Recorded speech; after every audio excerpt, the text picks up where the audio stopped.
مصلحا ومجددا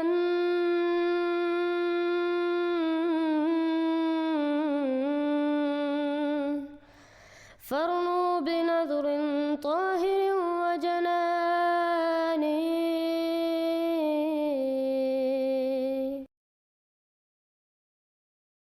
کہ میرے ساتھ وہی نسبت ہے جو ہارون کی موسیٰ کے ساتھ، مگر میرے بعد کوئی نبی نہیں. تو یہ بڑا اچھا موقع تھا کہ حضور کہتے ہیں کہ مگر میرے بعد کوئی نبی نہیں اور امتی نبی ہیں جن میں سے علی بھی ہے. آپ نے انکار کر دیا کہ نبی کوئی بھی نہیں، نہ امتی نبی، نہ حقیقی نبی، نہ کوئی ذلی نبی. اگر مولا علی نہیں ہے تو باقی تو پھر کوئی شاہد. السلام علیکم ورحمۃ اللہ وبرکاتہ. چند دن پہلے محمد علی مرزا صاحب نے جی ٹی وی پر جا کے جماعت اسلام احمدیہ کے خلاف جھوٹا پروپیگنڈا کیا اور یہ دعویٰ کیا کہ نعوذ باللہ من ذالک احمدی مسلمان ختم نبوت کے منکر ہیں. پہلی بات تو یہ ہے کہ محمد علی مرزا صاحب کو جب بھی موقع ملتا ہے اور جب بھی وہ ٹیلی ویژن پر جاتے ہیں تو وہ ضرور جماعت اسلام احمدیہ کے خلاف بولتے ہیں، کیونکہ ان کے متعلق لوگ یہ اعتراض کرتے ہیں کہ وہ احمدی ہیں. دوسری بات یہ ہے کہ محمد علی مرزا صاحب خود ہی تسلیم کر چکے ہیں کہ احمدی مسلمان ختم نبوت کے منکر نہیں بلکہ دوسرے فرقے ختم نبوت کے منکر ہیں. ہم دیکھتے ہیں کہ ختم نبوت ملا جماعت اسلام احمدیہ کے خلاف جھوٹا پروپیگنڈا کرتے ہیں اور کہتے ہیں کہ نعوذ باللہ من ذالک ہم ختم نبوت کے منکر ہیں، جبکہ حقیقت یہ ہے کہ تمام مسلمانوں میں سب سے زیادہ جو فہم ختم نبوت کے متعلق رکھتے ہیں وہ الحمدللہ احمدی مسلمان ہیں. اس ویڈیو میں ہم سنیں گے کہ محمد علی مرزا ان تمام فرقوں کو بے نقاب کرتا ہے اور کہتا ہے کہ یہ لوگ تو ختم نبوت کے لیے کام ہی نہیں کرتے، یہ لوگ صرف جماعت احمدیہ کی مخالفت کرتے ہیں. اور یہ بھی چونکہ آج کل ایک فیشن بن گیا نا، جو بھی بندہ اٹھتا ہے کہتا ہے جی میں ختم نبوت کے اوپر کام کر. کیا ختم نبوت پہ تم کام کر؟ ڈرامہ باز قسم کے مولوی، ڈرامہ باز قسم کے پیر، آپ ان کی ذرا ویڈیوز دیکھیں تو ہم ختم نبوت پہ کام کر رہے ہیں. ختم نبوت آپ لوگ غلط لفظ استعمال کر رہے ہیں، آپ کام کر رہے ہیں قادیانیوں کے خلاف. ختم نبوت تو ایک بہت بابرکت اور متبرک ٹرمنالوجی ہے. اس سے مراد یہ ہے کہ جس شخص نے جس طرح نبوت میں ڈاکہ مارا ہے آپ سب کو غلط کہیں گے. میں اب نام نہیں لیتا، پھر لوگ ناراض ہو جائیں گے. آج کل کئی لوگ ہیں نام نہاد قسم کے سپیکرز جو ہر وقت جو ہے وہ اپنے زوم میں ختم نبوت پہ اور ہمارے نزدیک وہ قادیانیوں کے خلاف کام کر رہے ہوتے ہیں. انہیں ہم نے اپروچ کر کے کہا بھی کبھی چشتی رسول اللہ، اشرف علی رسول اللہ پہ بھی بات کرو. وہ کہتے ہیں بات کیا آپ مطلب مروانے لگے ان کے ہاتھوں، ہم انہی کے گاڑیوں میں انہی کے چندوں پہ چل رہے ہیں، اگر ان کے خلاف بولیں گے تو ہمیں چھوڑیں گے نہیں.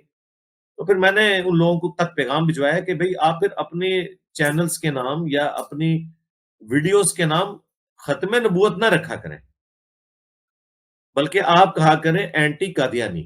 پھر محمد علی مرزا نے یہ بھی کہا کہ یہ تمام فرقے ختم نبوت کے منکر ہیں نہ کہ احمدی مسلمان، کیونکہ محمد علی مرزا خود تسلیم کر چکا ہے کہ احمدی مسلمان ختم نبوت کے منکر نہیں. جو قادیانی ہیں، جو نبی علیہ السلام کو آخری نبی مانتے ہیں لیکن ساتھ امتی نبی کلیم کرتے ہیں، جو نبی علیہ السلام کو آخری نبی مانتے ہیں لیکن ساتھ امتی نبی کلیم کرتے ہیں. یہ دیکھیں، یہ عمر تسی وٹ چڑھا چھڑا ہے بھی میں لے کے آندی ہے تھوڑے سے. چشتی رسول اللہ کلمہ پڑھوایا انہوں نے، دکھاؤ جی. ہشت بہشت 8 چشتیہ کے بزرگوں کے انہوں نے حالات زندگی لکھے ہیں اور اس میں انہوں نے یہ جناب چشتی رسول اللہ کلمہ جی مرید کو انہوں نے کلمہ پڑھایا اور اس کی باطل تعویلات کرتے ہیں. جی وہ خاص کیفیت میں تھے. یہ خاص کیفیت میں آگے خادم رضوی صاحب علی میں بات کروں گا. وہ کہتے ہیں خاص کیفیت جا کے تسی پونک دے ہو نبی ہوتے. وہ کہتے ہیں جی وہ انہوں نے کوئی توبہ نہیں کروائی ہے، انہوں نے صرف یہ کہا ہے کہ کلمہ وہی ہے. کیا حضرت ابوبکر صدیق جو ہے وہ پہلے اپنے نام کا کلمہ پڑھواتے تھے؟ اس پہ میرا کلپ چڑھا ہوا ہے، مر گئے سارے. یہ کوئی بول ٹی وی کے اوپر یہ چینل ہے، ان سارے مولویوں کو جواب دو ان باتوں کے. تمہارے بزرگ چشتی رسول اللہ کلمہ پڑھواتے رہے. یہ کام تو غلامت قادیانی نے نہیں کیا. میں کہتا ہوں قادیانیوں سے بدتر، میں کہتا ہوں قادیانیوں سے بدتر یہ کتابیں ہیں. میں کہتا ہوں قادیانیوں سے بدتر یہ کتابیں ہیں. غلامت قادیانی سے کبھی اپنے نام کا کلمہ پڑھوانا ثابت نہیں ہے. وہ اس نے بھی اپنے آپ کو امتی نبی کہا ہے، اپنے نام کا کلمہ کبھی اس نے نہیں پڑھوایا. تو سر جائیں جرمنی میں سینکڑوں انگریز ہیں جن کو قادیانیوں نے کلمہ پڑھایا ہے. سینکڑوں انگریز ہیں جن کو قادیانیوں نے کلمہ پڑھایا ہے. اشہدو اللہ الہ الا اللہ وحدہ لا شريك له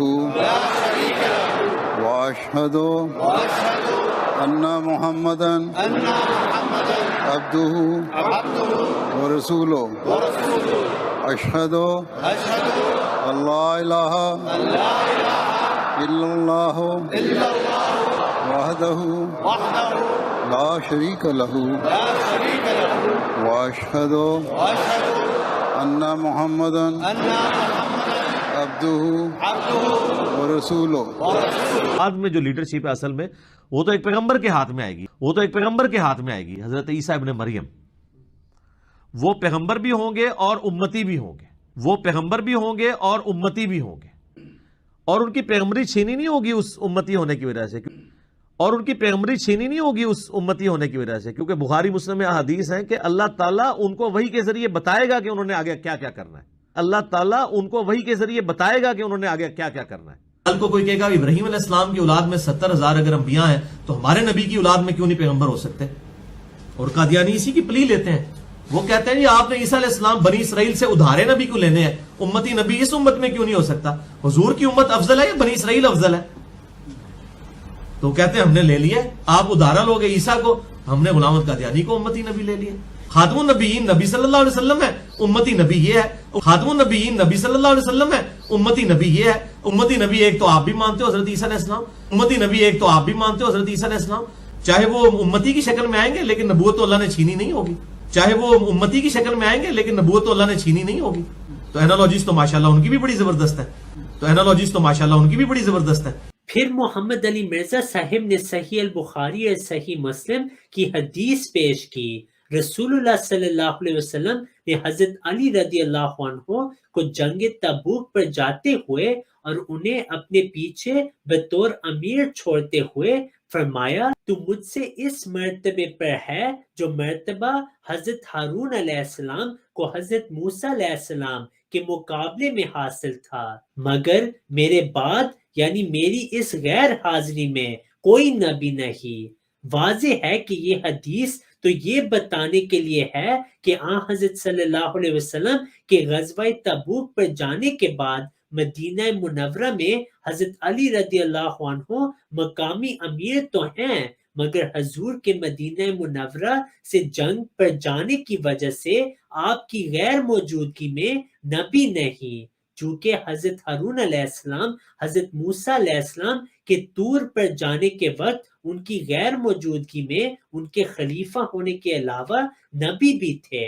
اس لیے کسی کو یہ غلطی لگ سکتی تھی کہ جب حضرت صلی اللہ علیہ وسلم نے حضرت علی رضی اللہ عنہ کو حضرت ہارون علیہ السلام کے مرتبے پر قرار دیا تو وہ حضرت ہارون کی طرح نبی بھی ہوں گے.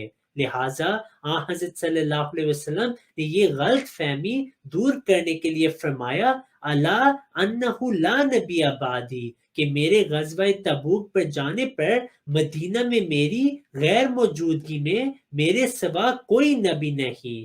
گویا حضرت علی رضی اللہ عنہ اس وقت صرف مقامی امیر ہوں گے نہ کہ نبی بھی. اس روایت کے مضمون پر مشتمل ایک روایت مسند احمد بن حنبل میں بھی ہے جس کے الفاظ یہ ہیں کہ غیر انک لست نبیا، یعنی مگر اے علی تو نبی نہیں، اور یہی الفاظ طبقات الکبریٰ میں بھی ہیں.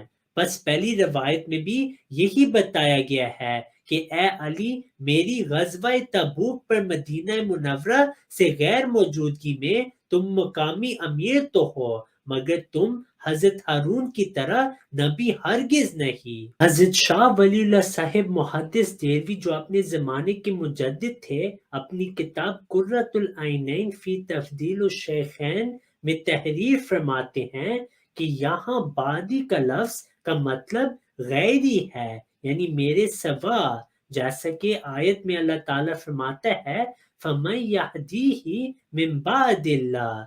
یہاں بعد زمانے کے طور پر نہیں فرمایا گیا. بس حضرت شاہ ولی اللہ صاحب کی تشریح کے مطابق زیر بحث حدیث میں لا نبی بعدی کے معنی ہیں کہ اس وقت میرے سوا کوئی نبی نہیں، نہ کہ میرے بعد کوئی نبی نہیں ہوگا.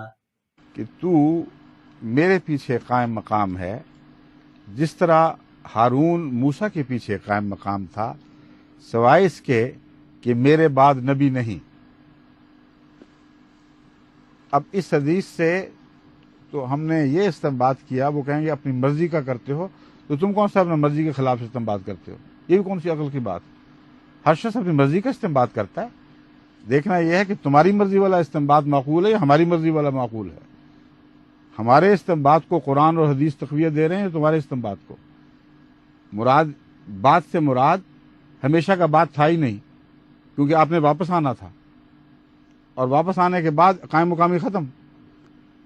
تو بات کا لفظ آ گیا، کیا ہمیشہ ہمیشگی کا بات لوگے؟ پھر ہم نے اس حدیث سے ایک اور حدیث بھی پیش کی ہے، اور وہ یہ حدیث تھی کہ حضرت اقدس محمد رسول اللہ صلی اللہ علیہ وسلم نے فرمایا کہ لیسا نبیم بینی و بینہ، اس قسم کے لفظ یاد ہیں آپ کو صحیح؟ عیسیٰ علیہ الصلاۃ والسلام مسیح کے نزول کا ذکر کرنے کے بعد اس کی طرف اشارہ کرتے ہوئے فرماتے ہیں کہ وہ جو مسیح آئے گا اس کے اور میرے درمیان کوئی نبی نہیں۔ تو بعد نے یہ بھی طے کر دیا کہ وہاں تک کوئی نبی نہیں، لیکن وہ ہوگا، اور یہ حدیث مسلم کے منافی نہیں ہے۔ تو بعد سے مراد قیامت تک کا بعد ہے یا مختصر بعد ہے؟ If you have not yet subscribed, make sure to subscribe and click on the bell icon so you can get notifications for every new video. Also make sure to like and comment on the video and follow on Twitter and Instagram. صلی علی نبینا صلی علی محمد صلی علی شفیعنا صلی علی محمد